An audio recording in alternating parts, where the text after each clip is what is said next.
स्वतंत्र म्यूनिसिपल कंट्राटी कामगार यूनियन ने आज से काम बंद आंदोलन शुरू किया है। यूनियन की मांग है कि नगर पालिका में कंट्राटी घंटा गाड़ी कर्मचारियों के वेतन वृद्धि, पीएफ और 4 छुट्टियां और अन्य मांगे मंजूर की जाए। नगर पालिका प्रशासन ने विश्वेश हाइड्रोटेक प्राइवेट लिमिटेड को नागपुर का कॉन्ट्रैक्ट दिया है। यूनियन का आरोप है कि प्रशासन और कंपनी के बीच मिलीभगत से कर्मचारियों के अधिकारों का हनन हो रहा है। यूनियन ने मुख्य अधिकारी प्रशांत उरकुड़े से चर्चा की, लेकिन समाधानकारक जवाब नहीं मिला, इसलिए आंदोलन की शुरुआत की गई। आंदोलन के कारण शहर में कचरा संकलन पर असर पड़ेगा। शहर में कचरा संकलन का बड़ा प्रश्न निर्माण हो सकता है। यूनियन ने चेतावनी दी है कि अगर मांगे पूरी नहीं हुई तो आगे आंदोलन की रूपरेखा बनाई जा सकती है, जिसमें श्रृंखला उपोषण या आमरण उपोषण शामिल हो सकता है। इस आंदोलन में घंटा गाड़ी कर्मचारी सहभागी हुए हैं।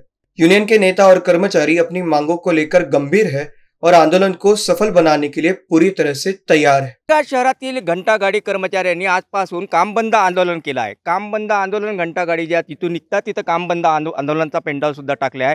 घंटा गाडी जे चालक होते आणि जे कंडक्टर होते त्यांच्या ज्या मागण्या होत्या त्या मागण्या पूर्ण झाल्या। हा तिसऱ्यांदा हा संप हिंगणघाट नगरपालिकेच्या ज्या परिसरात झाला आहे। काही जे आहे अध्यक्ष आहे, जे पदाधिकारी आहे, मला सांगा आजपासून जो संप घंटा गाडीने सुरू केला काय मागण्या होत्या? याच्यामध्ये या नगर परिषदेने महाराष्ट्र राज्य 1948 किमान वेतनाप्रमाणे यांना पगार करण्यात यावा। जर किमान वेतन कायद्याप्रमाणे जर हे पगार करत नसेल तर जी दरवर्षी महाराष्ट्र शासन यांना वाढ देते, प्रत्येक कर्मचाऱ्याला वाढ देते वर्षातून 2 वेळा, जुलै महिन्यात आणि जानेवारी महिन्यात। तर जुलै महिन्यामध्ये त्यांनी 1000 रुपये पगार वाढ करावी आणि जानेवारीमध्ये 1000 रुपये पगार वाढ करावी, ही आमची दुसरी मागणी आहे। तिसरी मागणी म्हणजे यांना सन 2021 पासून हे कर्मचारी आहे, पण या कंत्राटदारांनी अजूनपर्यंत नियुक्तीपत्र दिलेलं नाही आहे।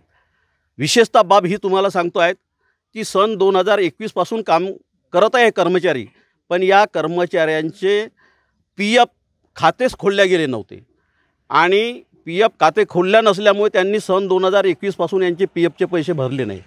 ही आमची मागणी घेऊन आम्ही त्यांच्याकडे गेलो तर ते म्हणत होते का बा यांनीच खाते काढले नाही। जर कंपनी जर यांना कामगार म्हणून जर नियुक्त करते समजा, तर कामगारांचं पीएफ काढणं ही जबाबदारी कंपनीची आहे। नंतर यांना अनेक बाबी असे आहेत की ज्या आरोग्य विमा योजना आहे त्या आरोग्य विम्याचे लाभ भेटत नाही आहेत। परत यांच्यावरच पुन्हा एक प्रकारे दडपण आणल्या जाते, तर तुम्ही आमच्या विरोधामध्ये जर आवाज जर उठवला समजा तर तुम्हाला आम्ही कामावून कमी करण्यात येईल। एकूणच मला सांगा, हा संप हा मागण्यांसाठी हा दुसऱ्यांदा किंवा तिसऱ्यांदा आहे, अजूनही तोडगा निघत नाही आहे। हा संप आज केला आहे, याच्यानंतरची काय भूमिका आहे?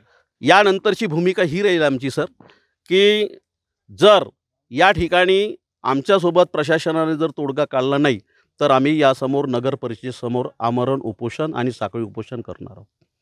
एकूणच आपण हिंगणघाट शहरात ज्या घंटा गाडी आहे, घनकचरा जो व्यवस्थापन आहे, मोठ्या प्रमाणात हिंगणघाटाचा कचरा जो गोळा केला जातो या गाडीद्वारेच, पण आजपासून या घंटा गाडीच हिंगणघाट शहरात जे भटकणार नाही किंवा कचऱ्याची उचल करणार नाही। एकूणच घंटा गाडीचे जे कर्मचारी होते आजपासून संपावर गेलेले आहे असंच म्हणावं लागेल। ज्या मागण्या होत्या ज्या मागण्याच पूर्ण नाही झाल्या, तिसऱ्यांदा चौथ्यांदा असा संप होत आहे, पण यानंतरची जी आहे आक्रमक भूमिका घंटा गाडी जे कर्मचारी घेणार आहे असं यांचं म्हणणं आहे। घंटा गाडी कर्मचाऱ्यांनी आजपासून हिंगणघाट शहरात काम बंद आंदोलन केलं आहे। त्यांच्या मागण्या आहेत त्या पूर्ण होत नाहीत, त्याच्यासाठी घंटा गाडी कर्मचारी सुद्धा काय मागण्या होत्या आज आपण संपात जे सामील झाले आहे काय म्हणणं आहे?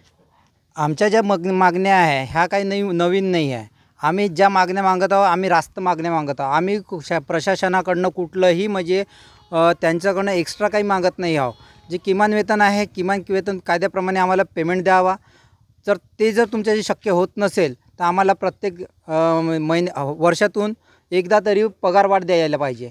आणि जे कर्मचाऱ्याचा जो अधिकार आहे 4 सुट्ट्यांचा, त्या 4 सुट्ट्यांवर त्यांनी काहीतरी तोडगा काढावा पाहिजे, कारण की जेणेकरून मला सांगा, हा संप जो आहे किंवा ह्या वाटाघाटी आहे तिसऱ्यांदा चौथ्यांदा आपण जे आहे नगरपालिकेसमोर ह्या संप पुकारत आहे। याच्या आधीसुद्धा काम बंद आंदोलन काही वेळासाठी केलं होतं, अजूनही तोडगा निघत नाही। तोडगा आज जे आहे संप, या संपानंतर काय भूमिका राहील आपली? आता तुम्ही जे प्रश्न केलेला आहे त्याच्यावर असंच म्हणणं राहील की मागण्या पूर्ण नाही झाल्या तर काय भूमिका राहील, पुढील भूमिका काय राहील?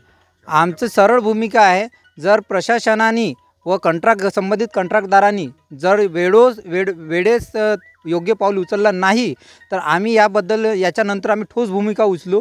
आम्ही याच्यानंतर आम्ही आमरण उपोषण व साखळी उपोषण आम्ही पुकारू. कुठल्या ठिकाणी राहणार हे आज ते घंटागाडीच्या ऑफिस समोर केलं हे समोरील जे आंदोलन कुठे राहणार?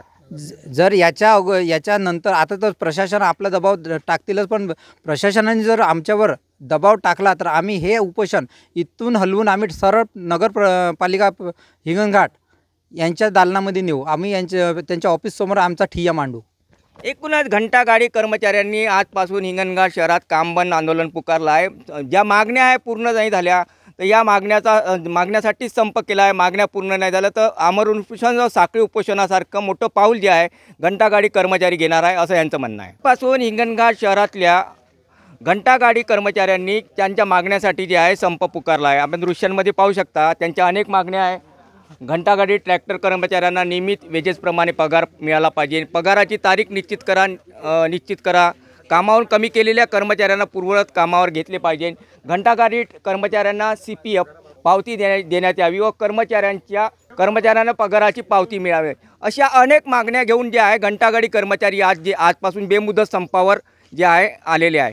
एकूणच या घंटागाडीच्या संपामुळे शहरातील जे संकलन आहे कचरा संकलन बाधित होणार आहे किंवा त्यामुळे नागरिकांना त्रास होणार आहे. पण या घंटागाडी कर्मचाऱ्यांचं म्हणणं आहे का हा संप आमचा बेमुदत राहणार. जोपर्यंत मागण्या पूर्ण होत नाही तोपर्यंत हा संप राहणार. इथे जर मागण्या पूर्ण केलेल्या नाही तर नगर परिषद या ठिकाणी बेमुदत किंवा साखळी उपोषण अशी मोठी श्रृंखला चालवून या मागण्या पूर्ण झाल्याच पाहिजे याच्यासाठी मागणी करणार आहे. इन BCN न्यूज के लिए हिंगनघाट से रवि येनोरकर की रिपोर्ट.